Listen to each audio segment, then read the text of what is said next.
하나님의 말씀은 신약 성경 22장 18절과 19절 말씀을 제가 봉독해 드리겠습니다. 이것은 하나님의 말씀입니다. 내가 이 두루마리의 예언의 말씀을 듣는 모든 사람에게 증언하노니 만일 누구든지 이것들 외에 더하면 하나님이 이 두루마리에 기록된 재앙들을 그에게 더하실 것이요 만일 누구든지 이 두루마리의 예언의 말씀에서 제하여 버리면 하나님이 이 두루마리에 기록된 생명나무와 및 거룩한 성에 참여함을 제하여 버리시리라. 아멘. 요한계시록 독법에 대해서 지금 제가 강의하고 있습니다. 그러니까 이 계시록 22장 18절과 19절의 말씀을 잘못 오해하게 되면 마치 자기와 다른 사람은 또 자기 것만 옳고 또 자기와 다른 사람들은 이 말씀을 가지고 공격을 합니다. 저주를 받는다 그러고 총 못 들어간다 그러고. 이거는 계시의 본질을 가감할 때에는 이 말씀이 맞습니다. 그러나 계시를 해석하는 입장에 있어서는 누구의 해석이 완전한지는 그건 아무도 모르는 거거든요. 그래서 이제 해석의 다양성을 우리가 인정해야 되고 나와 다르다고 해서 이 말씀을 가지고 지금도 이 말씀 가지고 무기로 사용하는 사람들 의외로 많습니다. 그건 이렇게 사용하는 것이 아닙니다. 그래서 이제 이 말씀의 의미를 잘 먼저 기억을 하셔야 되고요. 제가 그 요한계시록이 왜 어려울까? 항상 이제 4월 달부터 첫 번째 시간에 제가 던진 화두가 바로 이 말이죠. 도대체 요한계시록이 왜 어려울까? 그냥 어려운 게 아니죠. 정말 어려워요. 요한계시록을 이렇게 읽어보면 정말 어려운 게 요한계시록이에요. 그래서 사실 엄두를 낼 수가 없습니다. 거의 목회자들 대다수라고 해도 틀리지 않아요. 거의 다라고 해도 틀리지 않아요. 이게 이해하기가 사실은 쉽지 않습니다. 그래서 이제 제가 이제 4월부터 강의했던 내용이 요한계시록을 어떻게 읽을까? 읽어야 하나 이렇게 되는 거죠. 이게 이제 결국 요한계시록 독법이거든요. 어떻게 읽느냐라고 하는 것은 그냥 읽는 것을 말하는 게 아니에요.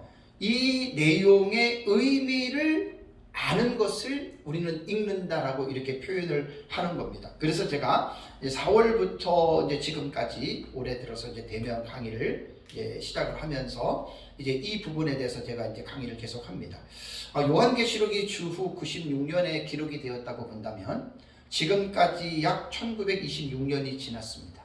그러니까 2000년 정도가 지나면서 저는 여러 학자들이 집필한 요한계시록의 자료들을 통해서 요한계시록이 왜 어려울까? 그러니까 나 혼자 사색을 하고 나 혼자 이렇게 정리를 해가지고 강의를 하는 게 아니고요. 2000년 동안에 이제 교부들부터 시작해서 현대 신학자들에 이르기까지 물론 다는 못 봤어요. 그러나 이제 종말론에 관한 책이 저한테 한 140~150권 정도가 있습니다. 신약 개론부터 시작하면 있는데 주석 같은 경우가 한 40권 정도가 돼요. 주석 종류만. 이제 이것저것 해가지고 책 있다고 다는 읽을 수는 없어요. 시간도 그렇고. 그래서 웬만한 중요한 부분들은 저한테 있는 책들을 통해서 계속 지금 제가 이제 보고 있는 중이거든요. 그래서 요한계시록의 독법은 전천년이 옳다, 무천년이 옳다, 후천년이 옳다, 세대주의가 옳다, 이렇게 결론을 내리려고 제가 요한계시록 독법의 강의를 하는 것이 아닙니다. 그러니까 가장 이제 중요한 거는 요한계시록이 왜 어렵지? 그 어려운 이유가 무엇일까? 그래서 그 어려움을 극복하기 위해서 이제 2000년 동안에 요한계시록을 연구했던 학자들의 제가 가지고 있는 책, 제가 연구할 수 있는 법인 내에 그 지식들을 가지고 제 나름대로 이제 이 어려움을 극복하기 위한 방안으로서 그걸 제가 지금 객관적으로 지금 정리해서 강의하고 있는 중입니다. 그래서 아마 오전에 이제 독법은 다 끝납니다. 한 24시간 정도 될 것 같아요. 그러니까 아주 짧은 시간은 아니에요.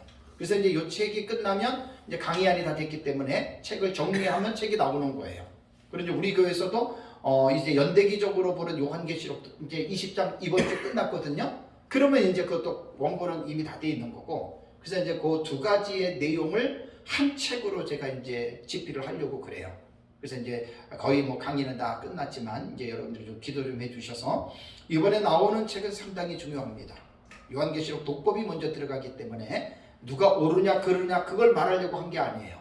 그래서 이제 여러분들이 좀 기도 좀 많이 해주시고요. 항상 제가 첫 시간에 강의했던 거 꼭 지난달에 했던 것들을 제가 반복을 하잖아요, 그죠? 자, 요한계시록이 왜 어려울까? 어려운 이유가 요한계시록을 우리가 기본적으로 우리가 이해해야 될 게 문학적인 장르에 대해서 알아야 됩니다.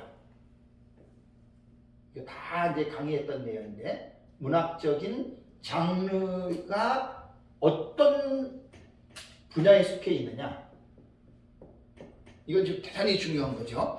요한계시록에 기록된 문체, 그러니까 뭐 창세기부터 계시록까지 성경에 기록된 문체를 보면은 요한계시록은 일반 책들과 내용이 달라요. 묘사하는 표현법이 다르죠, 그죠? 그래서 그것을 보면은 묵시적인 양식으로 기록이 되어 있습니다. 묵시적인 양식, 묵시적하고 뒤에 또 제가 용어를 몇 가지 사용을 할게요. 그러니까 묵시적이라고 할 때에는 요한계시록의 많은 내용들이 은밀한 언어라 그래요. 시크릿 랭귀지라 그러죠. 은밀한 언어인 상징의 기법을 사용해서 기록을 했어요. 바다에서 올라오는 짐승, 땅에서 올라오는 짐승, 뭐 흰옷 입은 큰 물이 셀 수 없이 많아요. 해로 옷 입은 여자, 붉은 용, 이런 것들은 일반적으로 우리가 알 수 있는 그런 용어들이 아니거든요. 이게 바로 은밀한 언어예요. 이것이 상징의 언어거든요. 그래서 요한계시록은 책을 우리가 구분할 때에 문학적인 장르로 구분할 때는 계시문학 혹은 묵시문학으로 요한계시록을 분류를 하는 거예요. 시가서, 역사서, 모세오경 이렇게 구분할 때 성경에 기록된 책들이 그렇게 구분이 됩니다. 근데 여기서 분명히 알아야 할 사실은 묵시문학으로 문학적으로는 우리는 분류는 할 수는 있지만 요한계시록을 묵시문학이라고 해서는 안 된다 그랬죠. 이거 되게 중요한 말이에요. 자유주의자들이나 일부 무천연 학자들 같은 경우를 요한계시록을 묵시문학이라고 이야기를 해요. 그 틀린 말이에요. 왜냐하면 두 가지만 내가 항상 강의할 때 두 가지를 강조하잖아요. 묵시문학이라고 할 때에는 묵시문학은 그 글을 쓴 책을 쓴 저자의 이름이 미상이어야 돼요. 저자가 딱 누구다 정확하게 이렇게 알려지면 묵시문학 아니에요. 그러니까 미상이어야 되고, 또 하나는 묵시문학은 하나님의 특별 계시인 하나님의 말씀이 아닙니다. 요 두 가지만 딱 볼 때에도, 자, 요한계시록은 사도 요한이 기록했죠. 저자가 미상이 아니에요. 분명히 사도 요한이에요. 그리고 요한계시록은 성령의 감동으로 기록해 놓은 하나님의 말씀이죠. 그러니 요한계시록을 묵시문학이라고 말을 하면 안 되죠. 그래서 제가 이제 그걸 계속 강조를 하는 거예요. 그래서 묵시적인 어떤 문체로 기록을 했다라고 이렇게 말을 하는 것이 여러분 가장 옳습니다. 그래서 요한계시록을 우리가 올바르게 이해를 하려면 일반 문학 양식에서 묵시문학이라고 하는 이 파트에 들어가서 공부를 좀 하셔야 돼요. 이렇게 공부를 하면 끝도 없는 거예요. 그래서 이제 공부를 하면서 특히 이제 요한계시록 안에는 숫자, 색상, 동물, 식물, 지명, 물건 등 여러 가지에 대한 상징의 표현들이 있죠. 그죠? 거기에 의미가 있는 거예요. 그래서 이런 부분들을 우리가 공부를 해야 된다고 했고, 다음에 두 번째는요, 해석학적인 구조를 알아야 된다고 그랬죠. 이거는 어떤 성경이든지 간에 마찬가지예요. 인간의 언어로 기록한 그 내용을 해석을 해야 되는데, 해석은 자기 마음대로 그냥 기도하다가 뭐 감동이 되고 뭐 하나님께서 깨닫게 주어 가지고 이렇게 해석하면 주관적이고 자의적인 해석이 되기 때문에 그 성경을 상당히 이상하게 풀어가는 위험한 해석법입니다. 그래서 이제 성경을 해석할 때에는 제가 첫 번째 강조한 게 뭐죠? 이제 문장이 있잖아요. 성경에는 여기에 문장이 있잖아요. 문장을 해석할 때 이건 되게 중요합니다. 문자로 하느냐 상징으로 하느냐, 여기서 완전히 하늘과 땅 차이가 된다 그랬죠. 그죠? 그러니까 요한계시록을 제가 독법에서 많이 강조했을 때 뭘 강조했냐면 마구잡이라고 하는 말은 뭐냐면 이것저것 따지지 않고 이런 거 안 따져요.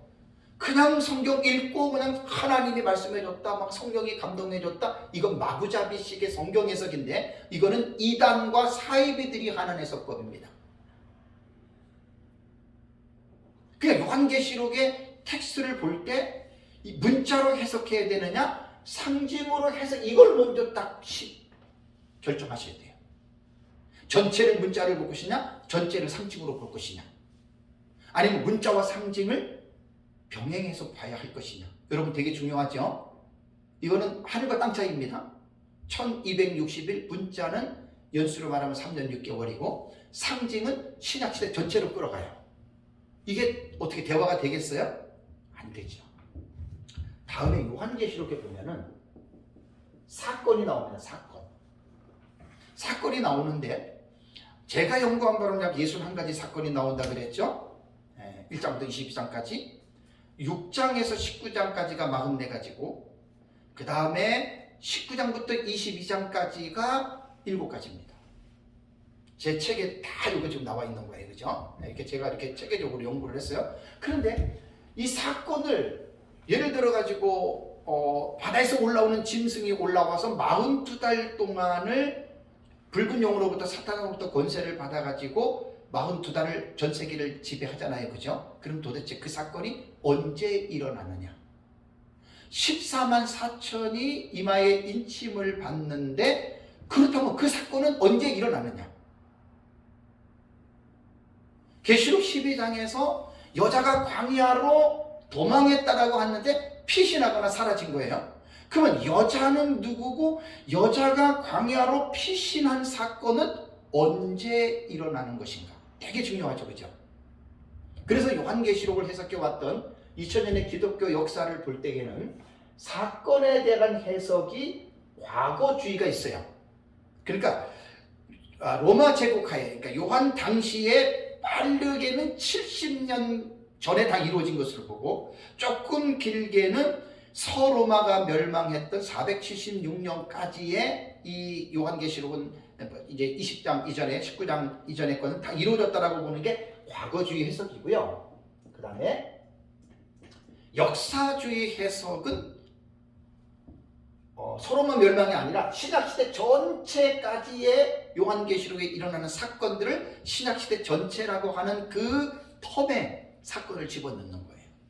그 다음에 세 번째는 미래주의라고 그랬어요. 미래주의의 특징은 뭐냐면 여러분들이 이거 분명하게 아셔야 됩니다. 미래라고 하는 퓨처리즘이라고 하는 미래라고 하는 개념은 예수님 재림 직전이라고 하는 종말적 사건을 보는 것을 미래주의라 그래요. 오늘도 뒤에도 말씀을 드리겠지만 역사적 전천년의 이 사상이 좀 넓거든요. 역사적 전천년의 사상이 좀 넓은데 미래주의의 기법을 쓰는 것이 역사적 전천년의 정체성인데 이 미래주의가 역사적 전천년주의자들이 역사주의식으로 해석하는 역사적 전천년주의자들이 의외로 많아요. 이거는 정체성에서 벗어난 거예요. 그래서 미래주의는 바로 예수님 재림 직전의 종말적 사건으로 보는 것이고, 네 번째는 이상주의입니다. 이상주의는 사건 하나의 개개인의 사건으로 안 봐요. 상징으로 봐요. 그 사건을. 바다에서 올라오는 짐승은 과거 역사 미래주의는 이것이 과거에 일어났다, 아니면 근대에 일어났다, 아니면 미래주의는 앞으로 예수님 재림 직전에 적그리 나타날 것이다. 우리는 딱딱 사건을 우리는 지정을 해서 말을 해주는데, 이상주의는 아니야. 그거 바다에서 올라오는 짐승은 적그리스도인데 그것은 꼭 과거 역사 미래 이렇게 어떤 시점에 일어나는 것이 아니라 그런 적그리스도는 옛날부터 예수님 재림할 때까지 다 일어나는 거야. 이게 바로 이상주의예요. 이게 무천년의 해석입니다. 거의 무천년의 해석은 이상주의를 기반을 두고 상징에서 이상에서 과거주의의 해석과 역사주의의 해석도 함께 병행해서 해석하는 거예요. 그러니까 상당히 폭이 넓어요. 근데 계시록을 이제 깊이 있게 연구하지 않으면 뭐 이런 것도 모르고 그냥 무조건 무천년, 무조건 전천년 이렇게 얘기를 하는데 이제 이런 식으로 이렇게 해석이 됩니다. 다음에 이제 한 3, 40년 전부터 세계 신학계의 흐름이 사건을 해석할 때 이거 하나의 의미의 중요성을 안 둡니다. 네 가지의 사건 전체를 종합하는데 이것을 절충주의라 그랬죠. 그죠? 그러니 한번 여러분 보세요. 요한계시록이 왜 어려운지 이해가 되시죠. 그죠? 그 다음에 이제 세 번째는 뭐냐면 단락의 해석법이라 그랬죠. 그죠? 이게 되게 중요한 거예요. 제가 단락의 해석법을 강의할 때 참 이 부분에 여러분들에게 이게 제일 중요하다 그랬죠. 그죠? 요한계시록 전체적으로 이해를 하려면 단락이라고 하는 것은요. 단어와 문장이 모인 덩어리입니다. 패러그래프라고도 얘기를 해요. 한 단락 안에 사건이 있을 수도 없고 사건이 없을 수도 있죠. 그죠? 단락을 한번 여러분 읽어보시면 요것들이 이제 잡히거든요. 그러면 요한계시록에서 단락을 이해한다라고 하는 것은 한 부분만 이야기하는 게 아니라 1장부터 22장까지의 전체적인 내용을 단락을 가지고 이해를 하고 종합으로 정리를 한다는 것이 사실 요한계시록을 제대로 아는 거예요. 그러니까 문장이나 사건이나 이런 것들은 쉽게 말하면 기초가 기본이 되는 거죠. 기본이 되는 사건을 가지고 이제 단락의 해석법으로 딱 들어가면 여기서 이제 결정이 돼요. 그 사람이 요한계시록을 어떻게 보는 것인지에 대해서 이제 결정이 납니다. 대부분 1장에서 5장까지는 별로 어렵지 않아요. 21장과 22장도 별로 어렵지 않아요. 그럼 뭐 충분하게 무슨 뭐 시비 걸 게 없어요. 6장부터 시작해서 20장까지를 딱 들어보면 무천년이 20장을 천년왕국을 신약시대로 끌어가기 때문에 1절에서 7절까지의 내용, 6절까지의 내용이 신약시대로 다시 들어가니까 좀 혼동이 될 것뿐이지 우리 역사적 전천년 같은 경우는 연속적으로 보기 때문에 별로 어려운 게 아니거든요. 그래서 이제 6장부터 19장의 내용이 사실 제일 어려운 거예요. 여기 44가지 사건이 나와요. 요 안에 들어가 있는 그 단락들을 어떻게 해석을 할까? 지금까지 요한계시록에 여러분들이 관련된 책들을 보면 문자 해석이나 상징 해석이냐 이건 기본적으로 상징 그러면 무천년이고 문자 그러면은 세대주의로 알고 있고 역사적 전천년도 문자와 상징 병행 요건 이제 기본적으로 알고 있고 사건의 해석에 대해서는 이거는 이제 요한계시록을 결정짓는 열쇠를 대부분 학자들은 이걸 강조들 하세요. 근데 이게 중요한 게 아니라 저는 이걸 중요하게 봐요. 이것보다 이게 더 중요한 거예요. 단락의 해석이. 그러니까 이 단락의 해석은 많은 사람들이 모르고 있어요. 이 생각을 못하고 있어요. 그냥 과거주의냐 역사주의냐 미래주의냐 이상주의 이것만 가지고들 이야기를 하는데 아니에요. 이것만 가지고는 요한계시록에 대한 이 부분들에 대해서 분명하게 정체성을 말할 수가 없어요. 그래서 제가 연구를 하다 보니까 이 단락의 해석법이 몇 가지가 있냐면 점진적 해석법이 있다 그랬어요. 기록된 순서대로 사건이 일어난다 요거예요. 기록된 순서대로. 요게 이제 점진적 해석법이고 두 번째가 반복법 해석법이라고 그랬죠. 그죠? 그 기록된 대로가 아니라 일곱인, 일곱나팔, 일곱대접. 일곱인의 내용이 일곱나팔로 반복이 되고 일곱대접으로 반복이 됐다. 이렇게 보는 해석이 있고요. 세 번째는 전진하는 반복법이라고 그랬죠. 1번과 2번을 믹서시킨 형태예요. 다음에 네 번째가 교차대구법이라고 그랬죠. 교차대구법. 요거는 키아즘 구조라고 그랬죠. 키아즘. 요게 이제 키아즘 구조라고 그래요. 그리고 제가 지난달에 하나를 더 발견해가지고 그 전달에는 말한 것 중에 하나가 뭐냐면 다섯 번째가 뭐냐면 점진적 평행법이라고 그랬어요. 점진적 평행법. 요건 이제 제 책에 나옵니다. 점진적 평행법이 뭐냐면 이게 이제 무천년의 주경학자인 대가가 누구냐면은 핸드릭슨이거든요. 핸드릭슨 주석에서 말한 것을 무천년 조직신학자인 앤서니 후크마가 핸드릭슨의 요한계시록의 단락의 구조법을 가지고 이제 무천년을 일깨운다라고 얘기는 상당히 일리가 있습니다. 요한계시록을 7단락으로 나눠 가지고 1장부터 잘 잘라놨어요. 그것이 초림부터 재림까지 여러분 읽어보시면 확 빠집니다. 무천년은 그렇게 체계적으로 봐요. 그렇다고 우리가 체계성이 없다는 말은 아니죠, 그죠? 그래서 그렇게 해가지고 이렇게 하는 것이 이게 점진적 평행법인데 이것을 병렬주의라고도 얘기한다 그랬죠, 그죠? 병렬주의, 네, 병렬주의입니다. 이거 이제 책에 나오는 거고. 다음에 이제 6번째가 뭐냐면 우리가 보는 방법이 동경과 삽경의 교차적으로 일어나는 것이라고 그랬죠, 그죠? 우리가 보는 것이 동경과 삽경의 상호 교차입니다. 상호라고 하는 말 자체는 서로 어긋나는 거예요. 서로 어긋나게 교차, 순서가 이렇게 도치가 된다 그런 뜻이에요. 동경과 삽경. 그러니까 요한계시록을 그냥 마구잡이로 읽는 사람들은 뭐 동경이니 삽경이니 이런 거에 대해서 별 관심들이 없어요.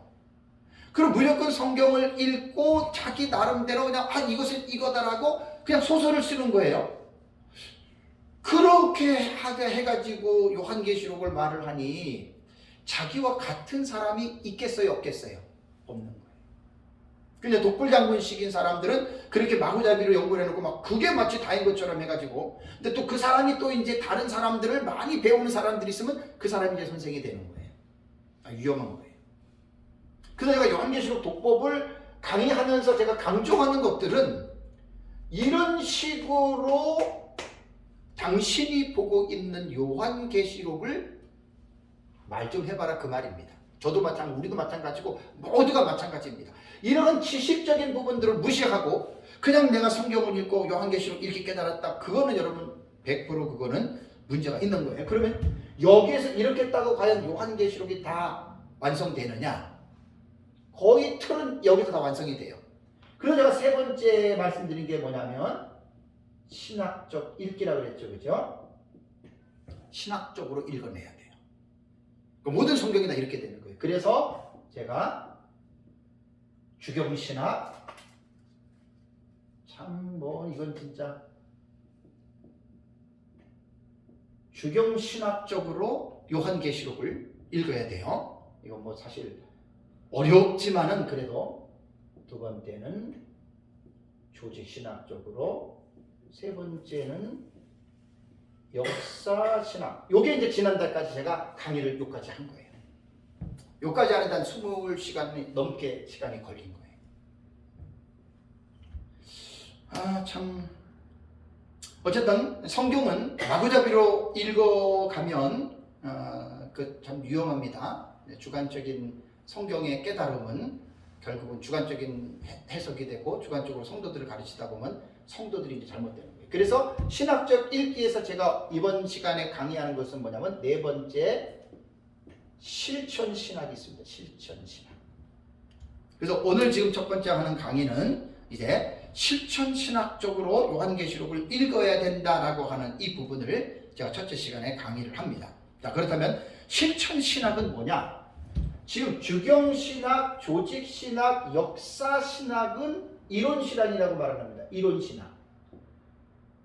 이 이론신학에 대한 이 내용을 기반으로 실천신학은 목회자가 목회 현장에서 목회를 하다 보면 필요한 부분들이 있거든요.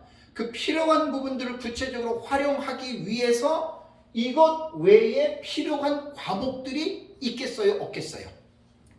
있어요. 만들면 만들수록 과목은 많아집니다.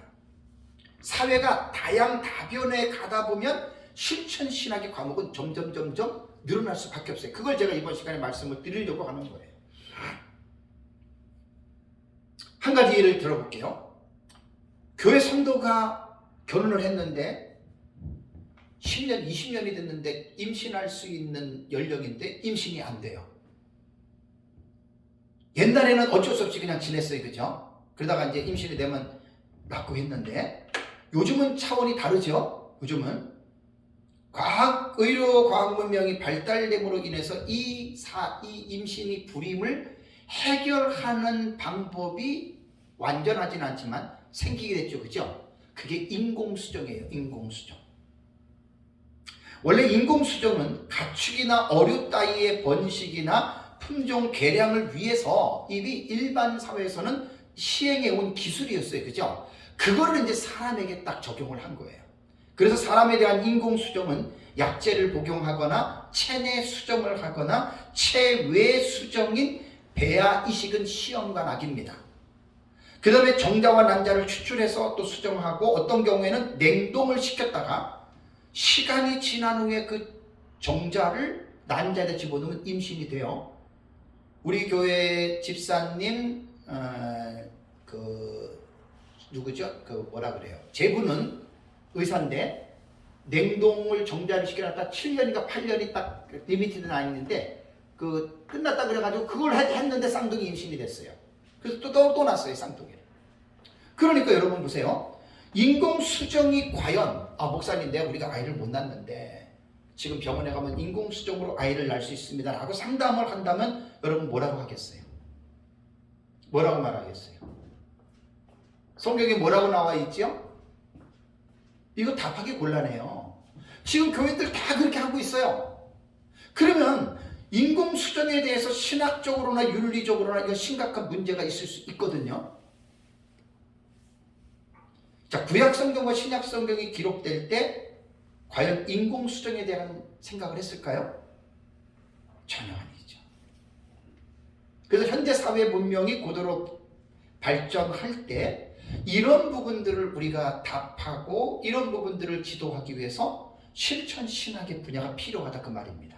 한 가지 예를 제가 이제 들었습니다. 그렇다면 제가 조금 더 깊이 접근해서 요한계시록에 접근을 한다면 자, 우리가 실천 신학적으로 요한계시록을 읽어야 될 이유가 뭐냐면 요한계시록에 기록된 일을 우리는 장차 될 일들의 계시로 우리는 여러분 해석을 해요. 예언적인 의미가 있어요.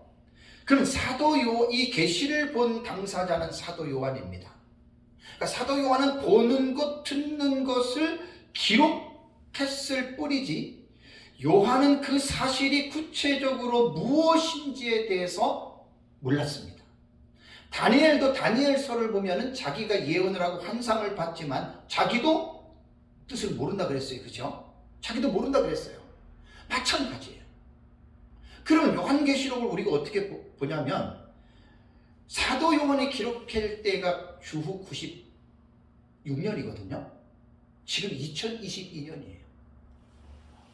여러분. 그리고 예수님이 재림하려면 앞으로도 언제인지 모르지만 시간이 더 지나야 돼요. 그죠? 그럼 요한이 본 환상을 우리는 미래주의 해석법으로 장차 될 일들의 계시로 본다면 예를 들자면 예수님 재림할 때 이 세상이 심판을 받는다. 그런 내용들이 6번째 인하고 7번째 대접에 계시해 놨죠. 그죠? 그러면 요한이 상상으로 계시를 받은 게 아니라 실제적으로 지구가 불에 타는 모습, 지구가 불에 탈 때 거기에서 그 세 부류의 사람들이 애가 장면 기억나시죠? 그 18장. 그 요한계시록을 잘 읽어야 돼요. 거기에 사도 요한이 보고 묘사한 28가지의 품목들 있죠. 그런 것들. 여러분 잘 요한계시록을 제가 왜 독법을 하면서 이 얘기를 하냐면 깊이 있게 공부들을 하시라 그 말입니다. 제 얘기는. 그러니까 이제 한 가지만 예를 들면 뒤에 말씀을 드리지만 지구가 세 갈래로 갈라졌다. 그럼 뭐예요? 그 지구에 대해서 공부를 해야 되잖아요. 그죠? 엄청난 거예요. 지구가 세 갈래로 갈라졌다라고 하는 것은. 그러니까 요한은 그런 부분들을 보기는 봤는데 2000년 후에 일어날 그 사건에 대한 그 실체가 뭔지를 요한이 알 수가 없어요. 자, 우리 지금 컴퓨터, 휴대폰, 미사일, 핵 그런 거. 우리 시대에는 말을 하면 우리는 금방 이해가 되잖아요. 2000년 전에 요한이 그것을 봤다 그러면 뭔지를 알겠어요. 비행기, 기차, 자동차 모르잖아요. 그죠? 조선시대 사는 사람들이 지금 우리가 살고 있는 이 시대를 만약에 하나님의 은혜로 영을 열어줘가지고 장차 일어날 그런 일들의 500년 후에 일어날 어떤 그러한 이 문명을 봤다. 뭐라고 그들이 표현하겠어요? 휴대폰 가지고 모니터를 가지고 막 그림을 보고 자동차가 가고 조금 있으면 이제 전부 다 이제 무인 자동차잖아요. 그죠? 다 AI로 해가지고 자동차가 스스로 움직이잖아요. 그럼 뭐라고 설명하겠어요? 자, 그래서 성경이 기록될 당시는요, 그 당시에는 농경사회입니다. 농경사회. 농경사회에서 산업사회로 여러분 전환하는 그 기간을 학자들은 보통 2,3천 년이 경과된 걸로 봐요. 2,3천 동안에는 뭐 산업이라고 하는 이 기계에 대해서는 생각을 못했어요. 그러니까 농경 문화 속에서만 그냥 그렇게 살았던 거죠. 그런데 18세기 중엽에 산업사회로 전환된 인류 문명은 급속히 발전이 됩니다. 그래서 18세기부터 지금 약 21세기까지 해가지고요, 300년 동안의 문명은 상상을 초월할 정도로 발전된 거 아시죠? 즉 우리 시대는 더 빨라요, 이것이. 그래서 1차 산업혁명은요, 유럽, 특히 영국을 중심으로 약 1760년에서 1820년에 1차 산업혁명이 일어났고, 2차 산업혁명은 1차 세계대전 직전인 1870년에서 1914년 사이에 일어났고, 3차 산업혁명은 1970년대에 시작이 됐습니다. 그래서 지금까지 오다가 4차 산업혁명은 언제부터 말이 나왔냐면, 세계경제포럼의 창시자 중 하나인 클라우스 슈바프라고 하는 사람은 2015년에 포린 어페어의 기고 의뢰를 통해서 주장을 했는데, 지금이 4차 산업혁명 시대라고 딱 이렇게 공언을 했어요. 그럼 3차에서 4차로 넘어갔잖아요. 그죠? 그러면 3차 산업시대에 2015년까지에 살던 사람들이, 물론 이제 여기서 말하는 7대 핵심이 있어요. 4차 산업혁명의 7가지 핵심 사안이 있는데 이미 이제 어느 정도 윤곽을 잡은 거예요. 자, 4차 산업혁명에 있어서 7대 분야가 뭐냐면, 3차 산업보다 훨씬 더 이 디지털 거기서 완전히 이제 이게 지금 진화된 거거든요. 뭐냐면 빅데이터 분석, 인공지능, 로봇공학, 사물 인터넷 IoT 그러죠. 무인 운송 수단, 그 다음에 3차원 인쇄, 나노 기술 분야, 이 7가지로 학자들이 나눠요. 그러면 여러분, 우리도 지금 뭐 뉴스를 보면 자동차가 공중으로 날아요. 그죠? 이제 로봇이 웬만한 거 다 지금 대처하잖아요. 상상을 초월해요. 사람의 역할을 이제 로봇이 다 합니다. 로봇에게는 이제 어떤 생각을 이렇게 프로그램으로 딱 주입시켜 주는 게 아니라 어느 정도 로봇이 자의적으로 생각할 수 있는 로봇이 앞으로 나온단 말이에요. 사람의 역할도 다 해줍니다. 남자의 역할, 여자의 역할 로봇이 다 해줘요. 상상을 초월해요. 그러니까 20, 30년 전에 SF 영화에서 우리가 말도 안 돼 했던 내용들이 곧 우리 시대에 경험할 수가 있는 거예요. 너무 엄청납니다. 왜 제가 이 말씀을 드리냐면, 실천신학이라고 하는 것은 정해진 과목이 아니에요. 사회가 고도로 문명이 발달하면서 목회하는 현장 속에서 우리가 성경을 연구할 때나 성도들이 세상에서 살아가야 할 그 모든 삶의 문제에 있어서 변화되어져가는 이 사회 속에서 우리가 해답을 줘야 되거든요. 하나님의 말씀을 통해서. 그래서 이제 볼까요? 요한계시록 9장 13절에서 21절을 보면은 둘째 화인 6번째 나팔이 불려질 때 유브라데 전쟁이 일어나죠. 자, 보세요. 과거주의 같은 경우는 이미 둘째 화 6째 나팔 유브라데 전쟁이 이루어졌어요. 그러니까 그 대부분 로마 시대니까 뭐 1세기, 2세기 안에 일어났으니까 그냥 그 문명 속에서 이 둘째 화의 6번째 나팔을 해석하는 거예요. 별 어려움이 없겠죠, 그죠? 그러나 이상주의는 그게 뭐 특별히 한 가지 사건이 아니라 뭐 어디 전쟁 이렇게 해서 하겠죠. 근데 중요한 건 여러분 우리 미래주의입니다. 우리는 이때를 언제로 봐요? 예수님 재림 직전, 아직 예수님 재림 직전까지는 코앞까지는 안 갔어요. 그죠? 자, 문명이 발달이 돼요. 자, 근데 그 전쟁을 통해서 세계 인구의 3분의 1이 죽어요. 1차 세계대전 때 무기가 뭐였죠? 2차 세계대전 때 무기가 뭐였어요? 1차 세계대전 때의 사망자와 2차 세계대전 때의 사망자 달라요? 지금 만약에 전쟁이 난다. 2차 세계대전 때에 미국이 히로시마와 나가사키에 원자폭탄 하나를 터뜨려가지고 2차 세계대전이 종전이 됐어요. 많은 사람이 죽었어요. 그때와 지금의 핵의 위력은 비교가 안 됩니다. 지금 거의 핵을 보유한 나라들이 지구상에 한 10개국 안에 들어 있잖아요. 그죠? 그 보유하고 있는 핵만 해도요, 지구를 100번 넘게 파괴시킬 수 있는 핵을 지금 가지고들 있어요. 북한도 핵 갖고 있어요. 그렇다면 우리는, 보세요. 사도 요한이 우리는 미래주의 입장에서 둘째 화인 유브라데 전쟁을 우리는 후삼년반 들어갈 때 보잖아요. 그죠? 지구 3분의 1이 죽어요. 요한은 언제인지 모르지만 그 환상을 보고 기록한 거거든요. 지금 전쟁이 났다. 3분의 1이 죽는다. 우리도 지금 무기를 잘 몰라요. 그죠? 근데 사도 요한이 아까 말씀드린 대로 지금 우리 시대에 살고 있는 문명을 봐도 이해했을까요? 그걸 어떻게 묘사를 하겠어요? 할 방법이 없어요. 현대 무기 체계로 볼 때 대륙간 탄도미사일이 있어요. ICBM이에요. 이 ICBM을 사도 요한이 봤다? 어떻게 말하겠어요? 말 못해요. 핵무기를 봤다. 그러니까 유브라데 전쟁은 3분의 1이 죽으니까 핵전쟁이 일어날 거 아니에요. 그죠? 그럼 요한이 도대체 어떻게 그걸 표현하겠어요?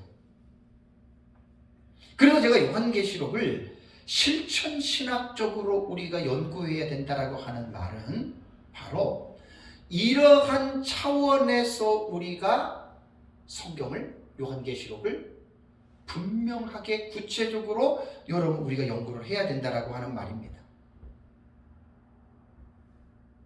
자, 우선 계시록 9장 여러분 보세요.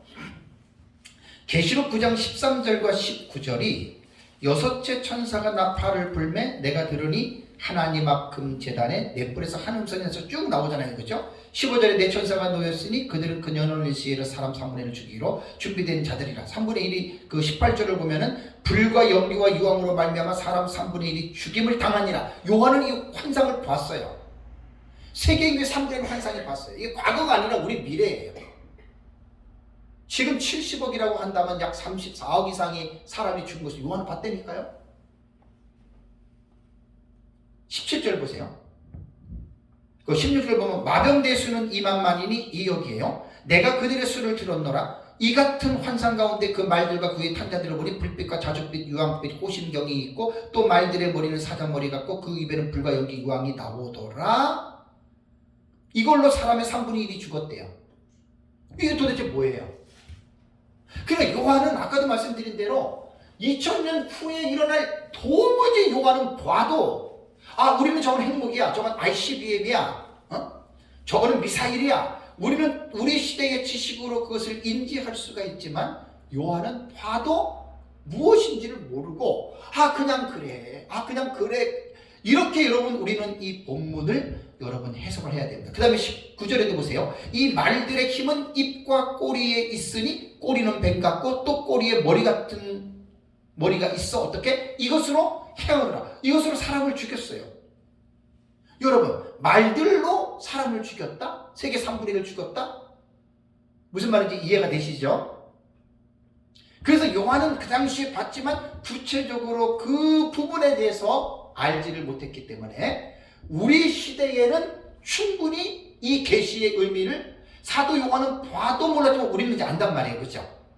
우리는 이미 핵이 나오고 ICBM 같은 대륙간 탄도미사일 이런 걸로 전쟁이 이루어지는 거예요.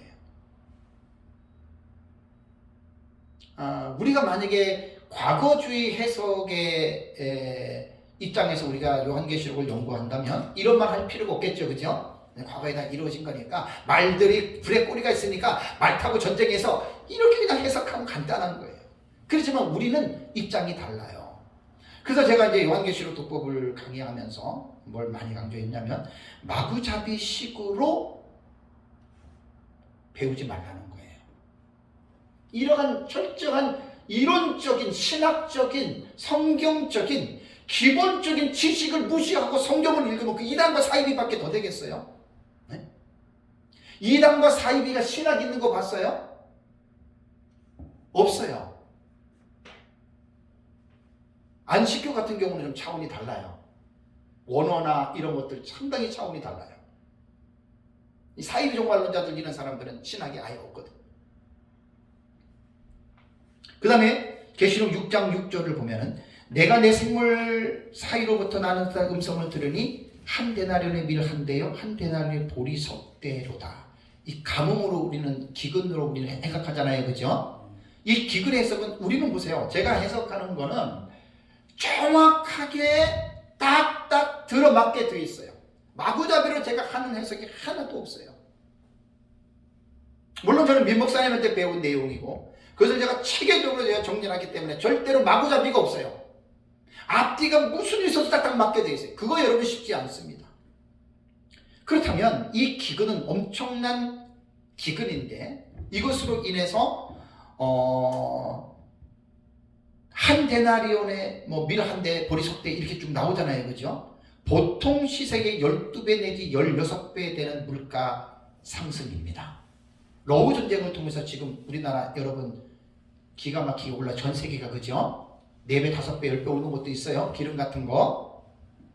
전쟁은 상상을 초월합니다, 이때는.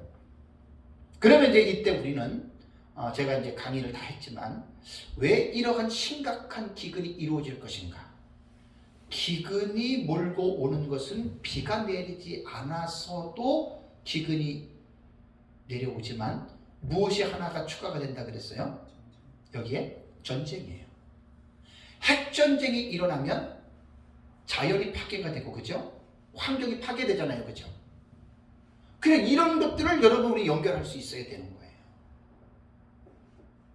그래서 이제 둘째와 유브라데 전쟁 때문에 전 3년반 시작이 한일해가 시작이 될 때 기근이 들어오지만 후 3년반이 시작되면서 3분의 1이 죽으면서 핵전쟁으로 인해서 지구가 완전히 혼폐가 되잖아요, 그죠? 그래서 기근이 더 심하게 되는 거예요. 이런 것들은 다 실천신학 입장에서 물론 성경을 주석하는 주경신학에서 이런 것들도 다 언급할 수 있지만 제가 지금 강조하는 것은 어떤 그러한 것보다도 시대적인 어떤 특성 또 성경을 가지고 우리가 시대를 읽을 때의 목회론적인 차원에서 우리가 그 부분을 더 깊이 연구할 필요가 있다. 그걸 제가 지금 강조를 하는 거예요. 다음에 계시록 13장 14절과 15절을 보면은 짐승 앞에서 받은 바 이적을 행함으로 땅에 거하는 자들을 미혹하는 그 거짓 선지자 나오죠, 그죠? 땅에서 올라온 짐승. 그런데 여기에 보면은 거짓 선지자가 적그리스도를 위하여 우상을 만들고, 그죠? 그 다음에 우상에게 경배하지 아니하는 자는 죽이게 하고 우상이 말하는 사건이 나오죠, 그죠? 그럼 도대체 이게 뭘까요? 한 60년, 70년대에 있었던 우리나라 그 목사님들의 계시록 연구하는 사람들을 보면 이 우상은 테레비라고 말하는 사람들이 그때 많았어요. 왜냐하면 테레비가 나온 지 얼마 안 됐거든요. 그 박스 같은 상자에서 사람이 나와서 말을 하니까 이제 계시록에 우상이 말한다고 하는 사건을 이제 그렇게 보고 말하는 사람들이 있었어요. 그러나서 이제 컴퓨터가 발달이 되면서 컴퓨터에서 막 또 이렇게 이런 것들이 이루어지니까 컴퓨터가 이제 우상이 말하게 하는 거다 이렇게 봤잖아요, 그죠? 우리가 지금 우리 시가 살고 있는 지금 시점에서 볼 때는 어때요? 그 용납할 수 있어요? 뭐 테레비나 컴퓨터 용납할 수 있어요? 아니죠. 우리 시대에는 딱 유추해 보세요. 뭐가 딱 생각나요? AI예요. 로봇. 신기해요. 이 로봇에 대한 기술이 점점 발달하면 딱 봐서는 구분이 안 갈 정도로 똑같이 사람의 피부, 눈 똑같이 만들 수 있는 기술이 나중에 향상이 됩니다. 참 기가 막힌 시대예요. 그래서 사실은 다른 거는 몰라도 요한계시록을 연구하시는 분들은 사회 전반적인 분야에 이르는 지식을 가지고 있어야 돼요. 다 공부하셔야 돼요. 현재 뭐 신학교에서 인공지능을 가르치는 신학교 있나요? 없죠? 다 배워야 돼요. 그래서 종말론의 어떤 그 올바른 상황을 이해하기 위해서는 목회자들이 이런 거 다 여러분한테 공부를 해야 된다고 제가 이제 말씀을 드리는 겁니다. 요한계시록에 나타난 그 말세 지말에 나타나는 사건들은요, 자연재해, 참 우리가 지금 계속 겪고 있어요. 쓰나미, 기근, 가뭄, 폭설, 폭우, 그 다음에 한파, 더위 엄청나죠, 그죠? 이게 뭐냐면 말세에 일어나는 현상 중에 하나란 말이에요.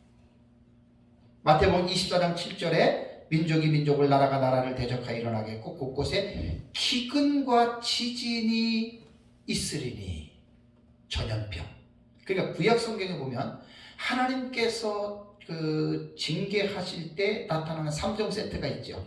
전쟁과 기근과 전염병이에요. 이건 세상 끝날 때도 이렇게 가는 거예요. 그것이 요한계시록 안에 다 있잖아요. 그죠? 끝까지 전쟁이 있으리니 그랬죠. 전쟁이 끝까지 갑니다. 그럼 우리가 정치학도 공부해야 돼요. 남유다가 586년에 바벨론에서 멸망을 당했죠. 유다의 마지막 때 왕이 누굽니까? 요시야. 그 다음에 엘리야kim, 시드기야. 이렇게 지금 4명이 되잖아요. 제가 13년 전에 우리 에스라 처음에 시작할 때, 그죠? 분열하는 역사 강의했을 때, 그때 보면 유다가 멸망할 때 시드기야 마지막 왕들이 강대국의 줄을 잘못 쓴 거예요.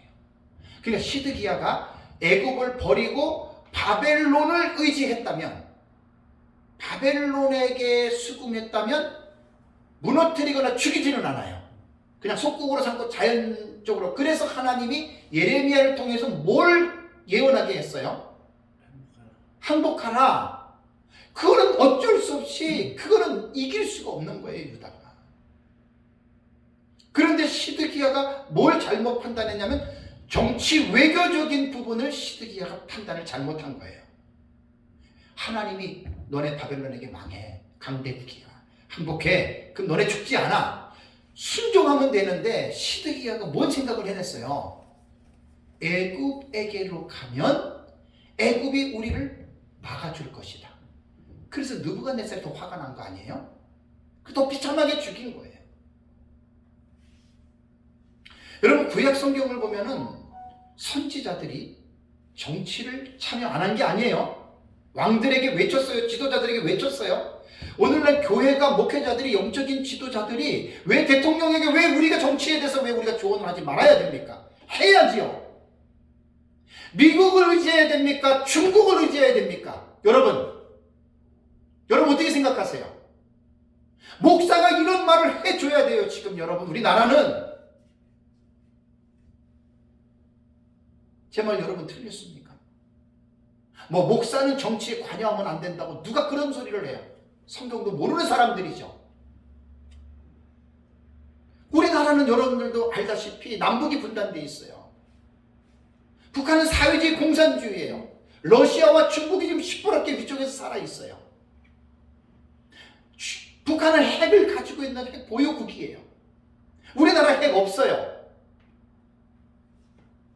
현실입니다. 현실.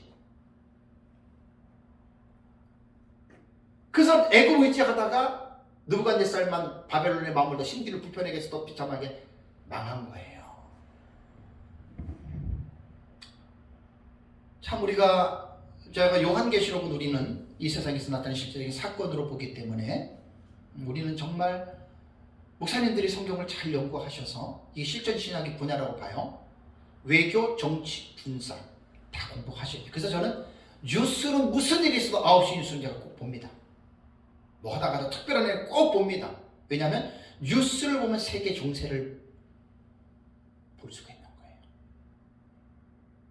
그리고 세계의 정세를 잘 우리는 성경으로 분별을 하고 그 다음에 분석을 할 수가 여러분 있어야 됩니다. 전쟁은 이제 앞으로 계속 또 일어나고 러시아하고 우크라이나를 침공했는데 어떻게 지금 마무리가 될지는 모르겠고요. 앞으로 이제 모든 세계 그 정치 외교의 학자들의 그 말들을 잘 들어야 됩니다. 시진핑이 대만을 무력 침공으로도 통일시킨다고 분명히 공언했어요. 그죠? 3연임했어요. 이런 것들이 여러분 결코 우스운 게 아니에요. 푸틴이 계속해서 오랫동안 장기 집권 결코 우스운 게 아니에요. 마지막 시대의 전 세계의 정치적인 분야는 전제 국가로 다 돌아갑니다. 제가 요한계시록 강의할 때 많이 말씀드렸죠. 여러분들 잘 보셔야 돼요. 그러니까 푸틴이나 특히 악의 축에 있는 나라들은 김정은이도 마찬가지고 아주 악한 자가 계속해서 정권을 이어나가야 돼요. 그래서 그 악한 자가 오판을 해서 핵 단추를 누를 수밖에 없는 게 이게 여러분 세계 현상에 나중에 일어나는 일들이라고요. 절대 온순한 사람은 정치할 수 없게 돼 있어요. 시진핑 이번에 3연임 결코 여러분 그 우스운 일 아닙니다. 중국이 모택동하고 누구예요? 그 처음에 그 3번 장기 집권했던 사람들 누구예요? 모택동하고 그 전에 누구죠? 등소평 그죠? 네. 이 사람들 그 다음에 시진핑이 이번에 3번째예요. 3연임이잖아요. 그리고 시진핑이 성격이 어때? 겉에는 좀 우스운 모습이 웃고 온화하지만 아닙니다. 그런 사람이 대만을 무력으로 침공할 수 있는 그런 사람이에요. 이런 것들이 단순히 그냥 우연히 일어나는 거 아니에요. 마지막 때를 향하여 가면서 세계의 정세를 여러분 잘 보셔야 돼요. 근데 이게 세대주의 생각하면 내가 또 지금 염려가 들어요. 그 사람들은 마치 자기네들이 무슨 정치 외교의 전문가처럼 그 우크라이나의 그 대통령 나올 때 그 유대계라 그러니까 그 사람이 적그리스도 벌써 말이 나오잖아요. 이건 너무 앞서가는 거예요. 참 세대주의자들은 정신들 차려야 돼요. 그 사람들이 다된 밥에 죄를 많이 뿌리는데 그렇게 위험하게 가면은 안 돼요. 그러니까 앞으로 일어날 일들은 여러분 조심해서도 말씀하셔야 돼요. 종말론 연구하시는 분들은 조심해서 해야 됩니다. 그래서 이런 부분들을 좀 공부를 해야 되고 또 하나는 경제 활동의 어려움이 나옵니다. 왜 제가 이 말하냐면 성경에 나오잖아요. 짐승의 표를 받지 않으면 매매를 못 하잖아요. 사고 팔고 못 하잖아요. 왜 그러면 이런 일이 일어날까? 요한계시록을 단순히 읽어서는 이건 안 돼요. 계시록 안에는 사회 전반적인 모습들이 계시록 안에 담겨 있어요. 많은 사람들이 대부분 요한계시록 보면 종교적인 분야만 보죠. 그죠? 참 안타까워요. 제가 볼 때는 요한계시록 안에는 경제, 정치, 외교, 종교 다 나와요. 다 나와요. 그러니까 이런 부분들을 깊이 있게 우리가 연구를 하려면 지식이 없이는 연구 못해요. 지식이 없이는 우리가 이 부분들을 할 수가 없어요. 그래서 이제 경제 시스템에서 666이라고 하는 이 부분에 보면은 New World Order라고 신세계 질서, 극단적인 종말론주의자들입니다. 조심해야 됩니다. 맞는 것도 있고 틀린 것도 많아요. 이거 참 조심해야 돼요. 타작기의 저자 이용조 목사, 그 다음에 데이비드 차 선교사 같은 이 사람은 지금 이제 얼굴을 공개해서 지금 집회를 하고 있는데 이 사람들이 신세계 질서를 따르는 사람들이에요. 책 저한테 다 있어요. 제가 다 읽어봤어요. 위험해요. 그래서 이제 마지막 때에는 이제 그 극단적인 세대주의는 전 세계가 하나로 통합된다는데 통합 안 됩니다. 유브라데 전쟁이 뭐예요? 4대 열강 전쟁이 뭐예요? 통합이 안 된 거예요. 통합하려고 싸우지만 통합이 되질 않아요. 그러니까 무조건 막 그 단일 정부 얘기를 하고 단일 정부를 꿈은 꾸겠지요. 시진핑이 꿈을 꾸든 뭐 푸틴이 꿈을 꾸든 누가 꿈을 꾸든 세계를 내가 다 동시에 우리가 해야 돼 이런 꿈은 꾸겠지만 그 이루어지는 게 아니에요. 그 이루어지는 과정 속에 4대 열강의 전쟁인 유브라데 전쟁이 일어나는 거예요. 검은 아들 앞서가면 안 돼요. 그 다음에 이제 종교적인 현상을 보세요. 예수님도 마태복음 24장 11절 뭐 요한 사도도 그랬고 거짓 선지자 적그리스도 얘기를 했잖아요. 근데 적그리스도는요 요한 1서 2장 18절에 아이들아 지금은 마지막 때라 적그리스도가 오리라 하는 말을 너희가 들은 것과 같이 지금도 많은 적그리스도가 일어났다.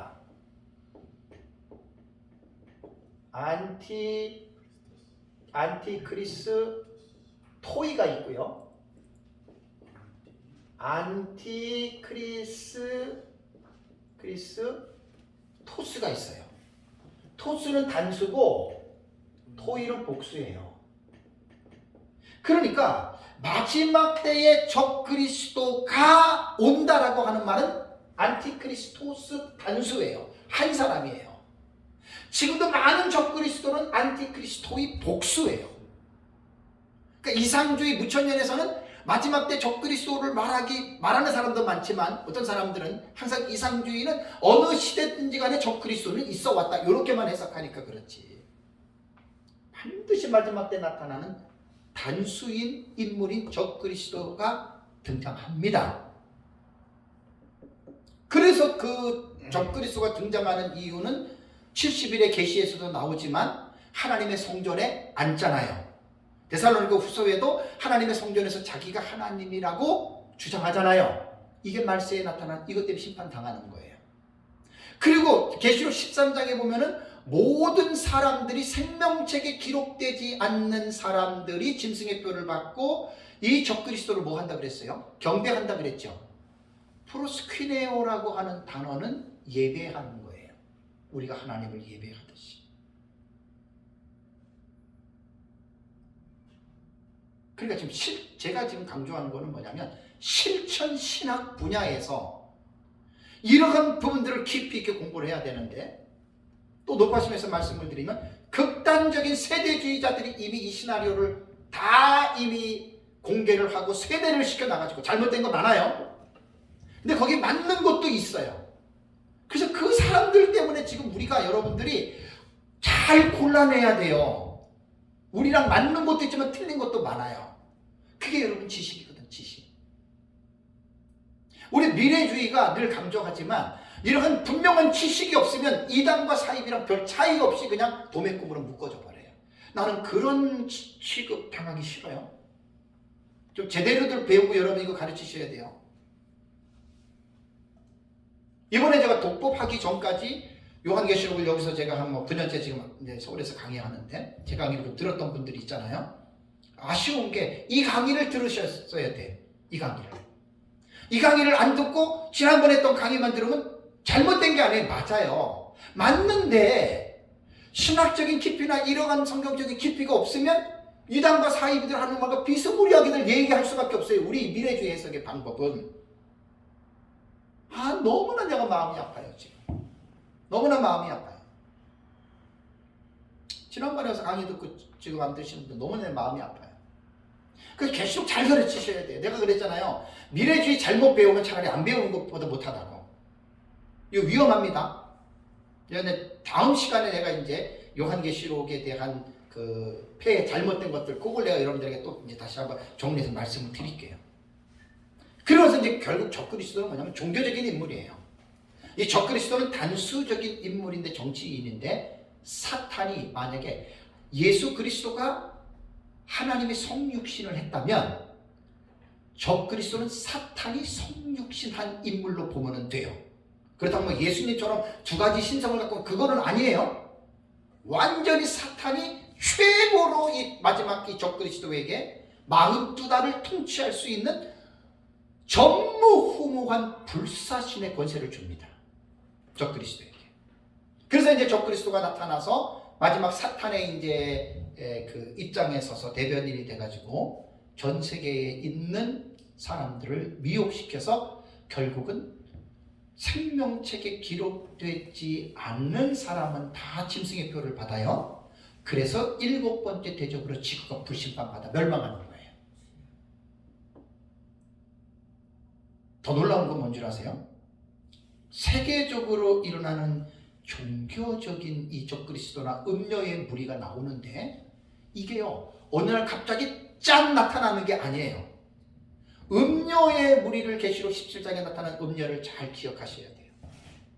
완전히 적그리스도의 하수인이 돼가지고 음녀가 전 세계적으로 종교적인 부분들에 대해서 이제 이 관여를 하거든요. 관여를 참 종교개혁자들은 교황을 적그리스도로 봤거든요. 70% 정도가. 적그리스도는 로마 교황으로 보면 안 돼요. 교황은 종교적 지도자잖아요. 그죠? 교황은 그럼 뭘로 봐야 되냐? 음녀들의 어미, 수장이에요. 큰 음녀. 계시록 17장에 보면 큰 음녀와 음녀 나오죠? 큰 음녀는 수장이에요. 이게 로마 카톨릭이고, 로마 카톨릭이 모든 종교를 통합합니다. 얼마 안 남았어요. 통합해요. 막강해요, 이제 그 권세가. 그러면 로마 카톨릭이 통합하는 종교는 어떤 성격을 가지고 있느냐? 종교다원주의로 지금 나온 거예요. 종교다원주의로.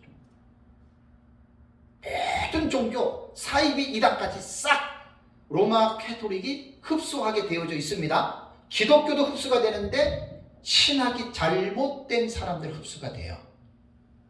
제가 신학을 왜 강조하는지 여러분들 꼭 기억하셔야 돼요.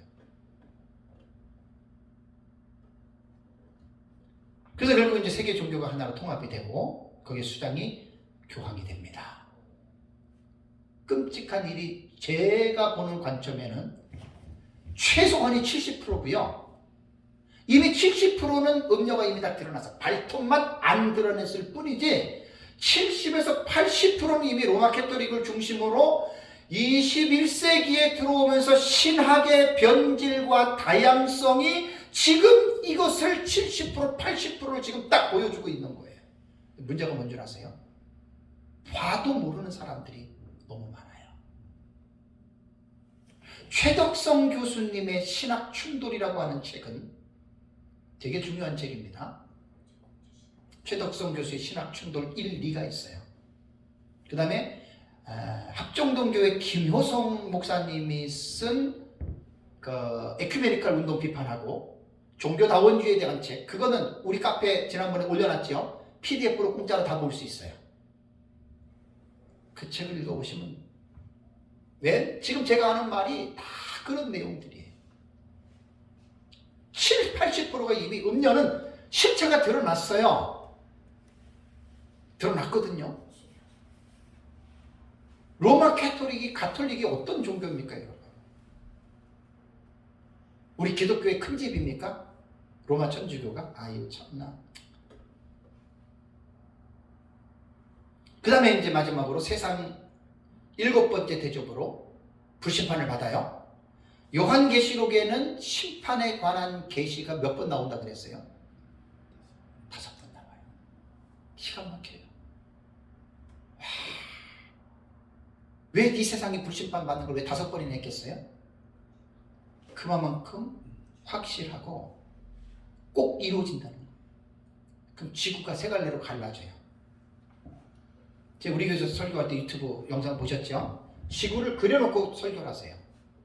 멘틀, 그러니까 껍데기 표면하고 멘틀하고 핵, 지구가 그렇게 세 가지로 구성이 되어 있어요.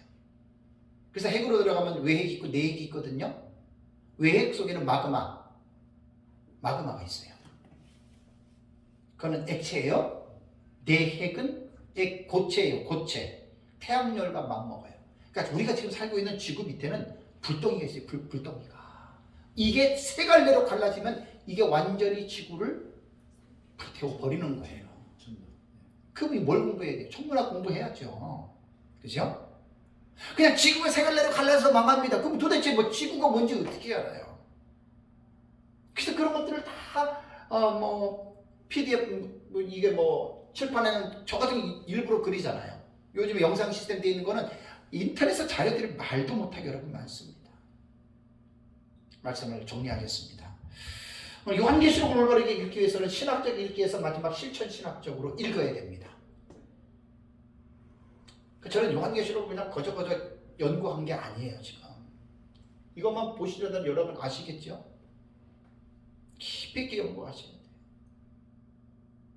돼요. 다음 시간에 제가 이 부분에 대해서 또 하나 목회를 읽기에 대해서 여러분들에게 말씀을 드리겠는데, 마구잡이로 배우고 카더라 해서 앵무새처럼 그렇게 가르치면은 별 능력이 없어요. 계속해서 여러분들이 연구하고 공부하고, 그래서 마지막 때 일어나는 이 요한계시록에 대한 사건들을 잘 연구해서 일단은 성도들을 깨워야 됩니다. 또 목회자들도 깨워야 되고, 그래서 이러한 또 믿음의 삶을 살아가는 이 사역에 귀하게 쓰임 받으시기를 주님의 이름으로 축복합니다.